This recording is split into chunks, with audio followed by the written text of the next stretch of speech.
Olá, pessoal! Espero que esteja tudo bem por aí. Vamos lá para mais um capítulo. Capítulo 4. Exclusivamente você. Você nasceu como um original, não morra como uma cópia. John Mason. Encontrar defeitos em nós mesmos é fácil.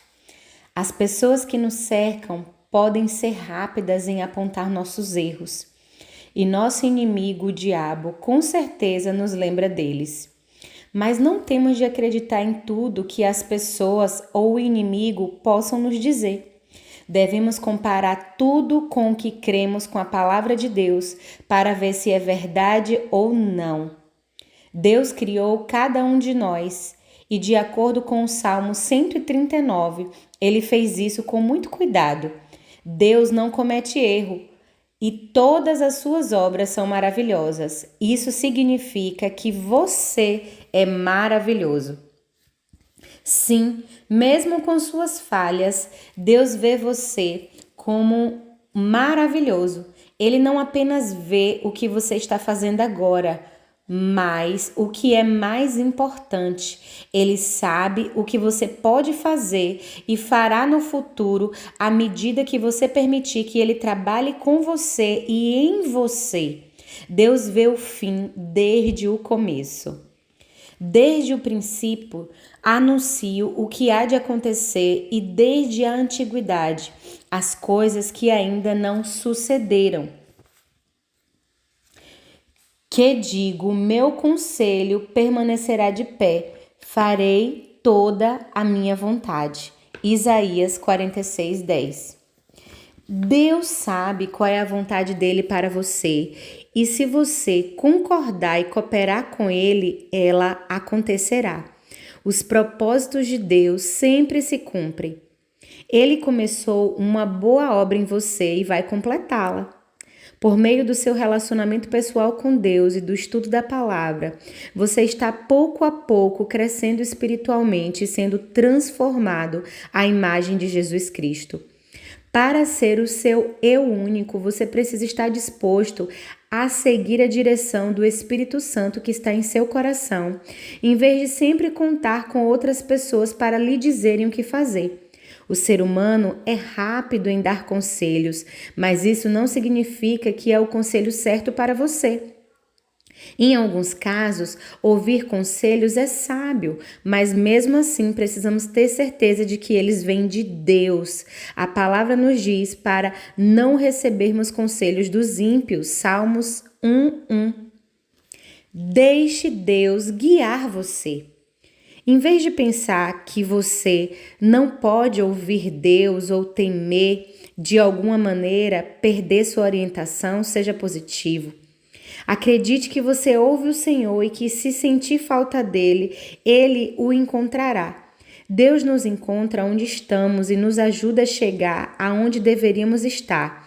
Ele pode até mesmo pegar nossos erros e fazê-los cooperar para o nosso bem, desde que continuemos confiando nele. Deus tem mais confiança em nós do que nós mesmos e nunca desistirá de nós. Quando caímos ou falhamos, desde que continuemos nos levantando novamente e tentando outra vez, Deus permanece trabalhando em nós. Apesar de nossas contínuas imperfeições, ficamos mais fortes e melhoramos o tempo todo. Em vez de pensar no quanto ainda temos de avançar, deveremos celebrar a distância que já percorremos. Quando precisamos de sabedoria em qualquer situação, devemos pedi-la a Deus e Ele fará com que sejam sábios. Ele será nosso guia, de acordo com Tiago 1:5. Se, porém, algum de vós necessita de sabedoria, peça a Deus, que a todos dá liberalmente, nada lhes impropera, e ser-lhe-ás concedida. Tiago, primeiro, também nos ensina como devemos nos comportar durante as provações e dificuldades e em quem devemos acreditar nesses momentos. É importante acreditar que algo de bom resultará dos nossos desafios. Devemos perseverar e confiar em Deus para nos dar sabedoria quando a pedimos. Tiago escreve que Deus dá generosamente e faz isso sem nos apontar os erros, e eu amo isso. Embora tenhamos falhas e a situação em que nos encontremos atualmente possa se dever a elas, Deus não nos repreende nem aponta nossos erros quando lhe pedimos ajuda e sabedoria para lidar com o problema. Ele nos ajuda amorosamente. Mas quando pedimos, precisamos pedir com fé e não com uma mente inconstante, porque a dúvida rouba a fé. Decida-se quanto ao que você crê acerca de Deus e fique firme, não importa qual seja a situação ou quanto ela dure. Porque tu és a minha rocha e a minha fortaleza. Por causa do teu nome, tu me conduzirás e me guiarás. Salmos 31, versículo 3. Deus não nos ajuda porque merecemos, e sim por amor ao seu nome. Ele prometeu responder quando clamamos e nunca falhará em fazer isso. O nome dele está ligado com a verdade e a bondade, e por amor ao seu nome, ele nunca pode fazer nada incompatível com a sua natureza. A resposta de Deus pode não ser o que você quer ouvir, mas ele responderá. Quando te desviares para a direita e quando te desviares para a esquerda, os teus olhos ouvirão atrás de ti uma palavra dizendo: este é o caminho, andai por ele. Isaías 30, 21. Como ouvimos a voz de Deus? Em geral, não é uma voz audível, mas uma voz mansa e suave em nosso espírito, que faz com que saibamos o que fazer. Elias fez muitas tentativas de ouvir a voz de Deus em um tempo de tumulto em sua vida, mas foi somente quando se aquietou e esperou em Deus que ele ouviu um cício tranquilo e suave, lhe dando direção. 1 Reis 19, 12. A Nova Versão Internacional diz que ele ouviu o murmúrio de uma brisa suave. Independentemente de como a passagem é traduzida, não foi uma voz alta, trovejante e impetuosa. Era suave, e Elias teve de ficar quieto e em silêncio para ouvi-la. Para ser seu eu único, é importante que você saiba que pode ser guiado por Deus. Ele colocará desejos no seu coração e eles podem não fazer sentido para ninguém a não ser para você. É por isso que você não pode deixar que as outras pessoas lhe digam o que fazer com a sua vida. É a sua vida, nada dada a você como um presente de Deus. Ele dotou você de uma maneira que lhe permitirá se encaixar em seu plano perfeito, mas somente se você o seguir e se recusar a permitir que as demandas e pressões das outras pessoas o controlem. O que você faz se seu desejo é se tornar um pianista clássico, mas seu pai quer que assuma o negócio da família? Você deve explicar amorosamente a ele que, se assumir o negócio, você não fará um bom trabalho porque tem outra coisa em seu coração. As pessoas não seguem o próprio coração. As pessoas que não seguem o próprio coração nunca serão felizes. Elas vivem uma vida frustrada e decepcionante. Seja corajoso o suficiente para ser verdadeiro consigo mesmo. E as pessoas que amam você de verdade ficarão ao seu lado, ainda que você não faça o que elas acham que deveria fazer. A maioria das pessoas tem uma forte tendência a tentar fazer com que os outros façam o que elas fazem e do jeito que elas fazem. Mas o que Deus as direcionou a fazer pode não funcionar para os outros. Recentemente falei com um homem que ouviu a voz de Deus sobre uma maneira de se disciplinar a ter um tempo devocional regular. Antes, ele tinha dificuldade nessa área, mas quando fez o que Deus colocou em seu coração, aquilo funcionou perfeitamente para ele. Então, rapidamente se viu tendo êxito em uma área na qual antes havia falhado. Ele imediatamente começou a dizer a outras pessoas que elas deviam fazer o que Deus lhe disse para fazer, pensando que elas teriam os mesmos resultados positivos, mas isso não aconteceu. Creio que é um erro agir assim, a não ser que Deus tenha direcionado você nesse sentido. Todos nós somos únicos e o que funciona para um pode não funcionar para o outro. Assim como nós não gostamos de ser pressionados, os outros também não gostam. Portanto, vamos garantir que não pressionemos as pessoas para que elas façam o que nós fazemos. Não há problema em fazer uma sugestão, mas insistir não é uma boa ideia. Se você estiver falando com alguém que é inseguro, essa pessoa se sentirá impelida a fazer o que você sugere, mas depois ficará confusa e poderá até se sentir condenada se não der certo. Ajude as pessoas a encontrar o próprio caminho na vida, em vez de pressioná-las para andarem pelo mesmo caminho que você. Relaxe e seja quem você é. Ralph Waldo Emerson disse: ser você mesmo em um mundo que está constantemente tentando fazer de você outra pessoa é a maior das realizações. Tentar mudar as pessoas para que sejam o que nós queremos que elas sejam ou sucumbir à pressão de outros para ser o que eles querem que sejamos é um dos principais motivos do fracasso nos relacionamentos. As pessoas precisam ser livres para serem elas mesmas, ou viverão frustradas, incapazes de relaxar e desfrutar a vida. Pessoas assim, em geral, não sabem por que se sentem dessa maneira, então colocam a culpa de sua infelicidade naqueles com quem se relacionam. Por ter sido abusada sexualmente pelo meu pai, eu sempre achei que havia alguma coisa errada comigo. Esse sentimento negativo me levou a tentar ser como certas pessoas que eu admirava, ou com quem simplesmente eu achava que deveria me parecer. Se alguém sequer sugerisse que eu fizesse algo de modo diferente do que eu estava fazendo, eu imediatamente me sentia pressionada a mudar, mesmo se não estivessem tentando me impressionar. A própria ideia de não aprovarem o que eu estava fazendo era suficiente para me deixar em pânico. Anos depois, quando eu já estava casada e com filhos, eu tinha uma boa amiga que visitava minha casa com frequência. Às vezes ela se sentava e conversava comigo enquanto eu passava roupa. Sim, houve um tempo em que as pessoas passavam todas as roupas. Um dia ela perguntou: por que você começa pelo colarinho da camisa quando passa? Eu sempre começo pelo corpo. Minha amiga fez apenas um comentário, mas dali em diante, enquanto ela estava em minha casa e eu passava roupa, eu começava pelo corpo da camisa. Fazia o que eu pensava que iria ganhar a aprovação dela, em vez de passar da maneira que era confortável para mim. O engraçado é que ela provavelmente nem sequer percebeu como eu passava as camisas depois daquele comentário inicial, de modo que todo o meu esforço foi em vão. Durante muito tempo, eu tentei ser como tantas pessoas que acabei por me perder. Por eu ter rejeitado a mim mesma e ter me visto como imperfeita e inútil, a ideia de que eu poderia seguir o meu próprio coração e confiar em Deus para me guiar nunca me ocorreu. Eu tentava ser como meu marido, que é o extremo oposto de mim.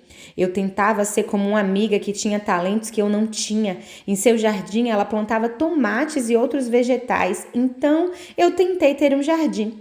É claro que eu falhei na jardinagem. Fracassei em todas as tentativas de ser como outras pessoas, porque Deus nunca ajudará ninguém nisso.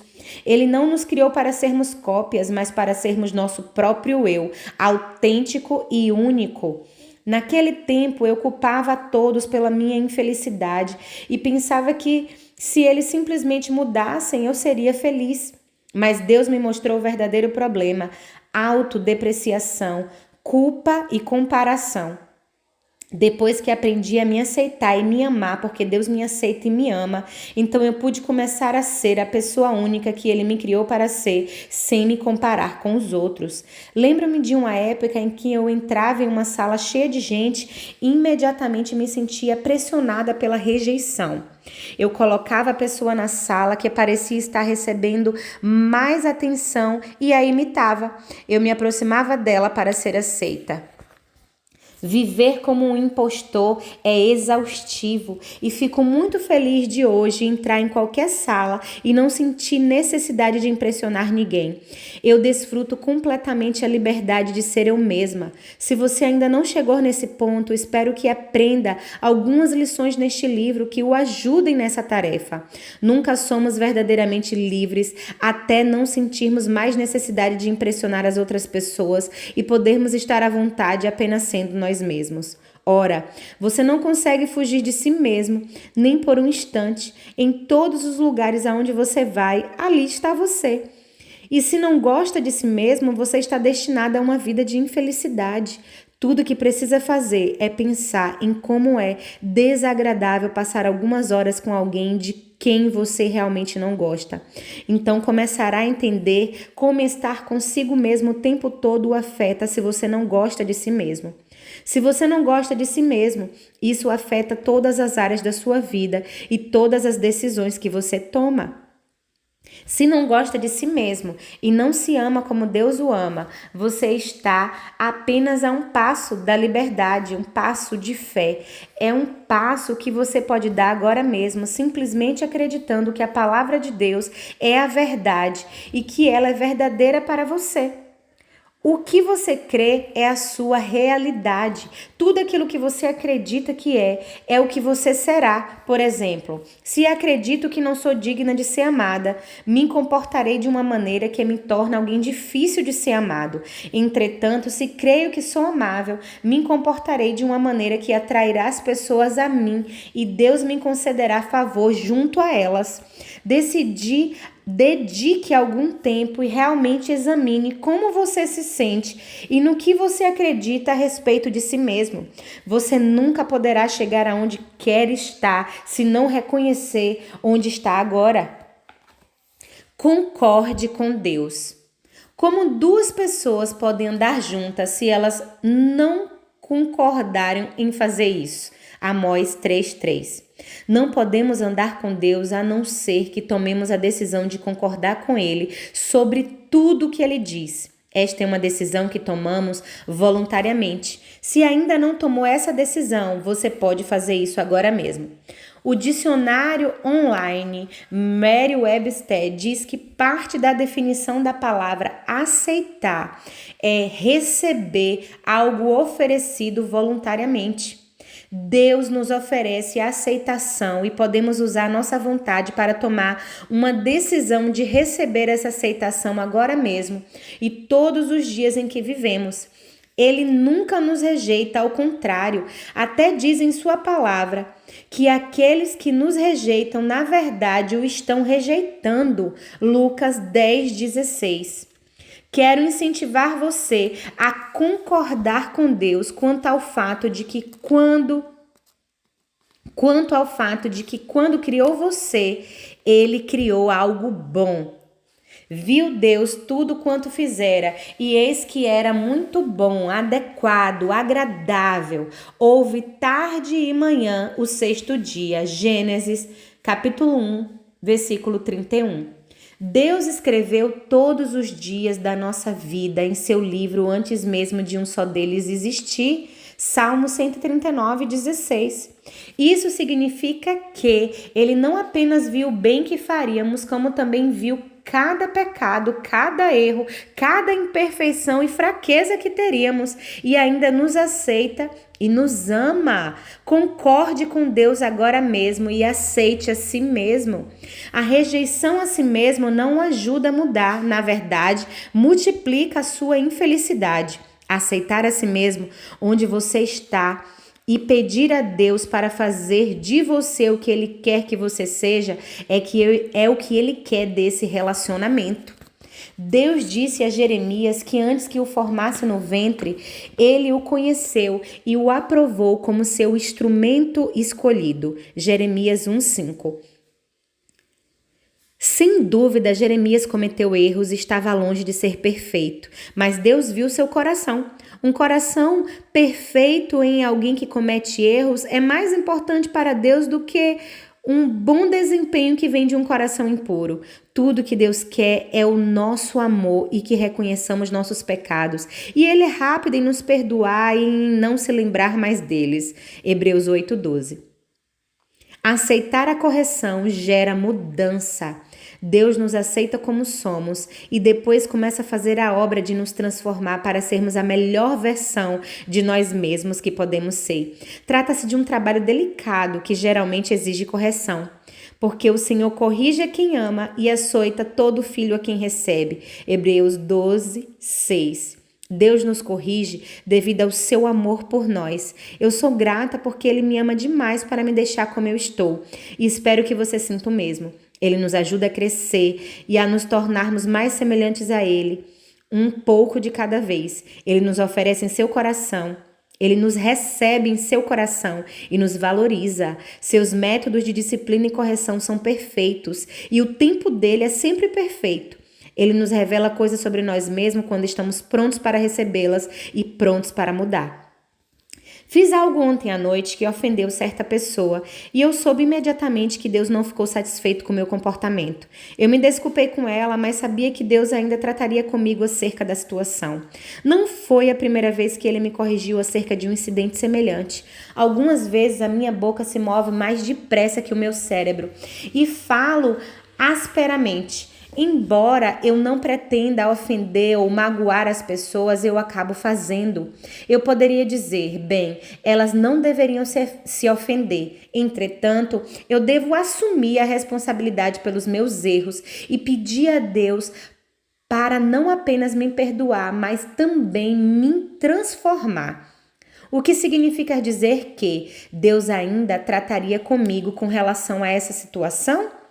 Significa que eu podia sentir a reprovação dele ao meu espírito, mas ao mesmo tempo eu senti o seu amor. Eu aprecio o fato de que Deus se importa comigo o suficiente para continuar me corrigindo com relação a isso, até a mudança em mim estar completa. Nem sempre eu fui tão positiva e nem aceitei com tanta facilidade a correção do Senhor. Houve um tempo em que eu interpretava isso como rejeição e não como direção, e eu me sentia condenada em vez de me sentir amorosamente corrigida. Isso, é claro, era culpa minha e não de Deus, e eu me sentia assim porque estava cheia de rejeição por mim mesma e não tinha revelação do quanto Deus me ama. Entender que o amor de Deus é incondicional e eterno é transformador. Não há um instante em sua vida que Deus não ame. Ele pode não amar tudo que você faz, mas nunca deixa de amar você. Aceite a correção de Deus e valorize-a, sabendo que Ele corrige você somente porque o ama. Aceitar a correção alegremente é o que traz mudança dentro de você. Se você é um crente em Jesus Cristo, então o Espírito Santo vive em você. Ele trata com você de dentro para fora, não de fora para dentro como o mundo faz. Deus trata com seu coração e faz com que você queira ser o que Ele quer que você seja. Então, por que vocês querem a mesma coisa, Ele pode transformá-lo. Não somos capazes de mudar apenas com esforço próprio ou autodisciplina. Precisamos da ajuda de Deus. A obra dele em nós é espiritual. Começa em nosso espírito através da obra do Espírito Santo e todo louvor e crédito vão para Deus e não para nós. Convide Deus para trabalhar em você, trazendo correção do jeito dele no tempo dele. Quando ele fizer isso, aceite alegremente e agradeça por amar você o suficiente a ponto de continuar trabalhando para tornar você mais semelhante a Jesus.